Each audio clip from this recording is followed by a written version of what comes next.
Condoms are usually made with latex, which is a rubber collected from a sap of a tree.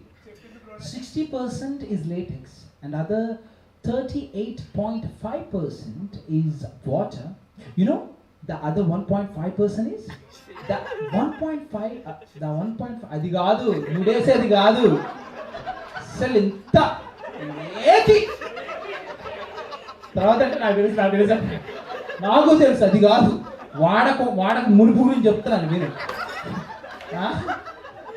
The other 1.5% is zinc or sulfur oxide అని ఏదో చెప్పిన తర్వాత ఈ back bencher కాడ అన్నాడు, ఒరే నువ్వు ఇదంతా చెప్పేవాడు మావాడు షార్ట్ వేసాడు వచ్చేస్తాడు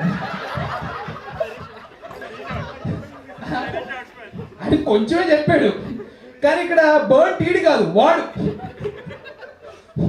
అంత ఫాస్ట్గా వచ్చేసాడంటే ఈడు ఆడవాలి ఈడు అవుతున్నాడు.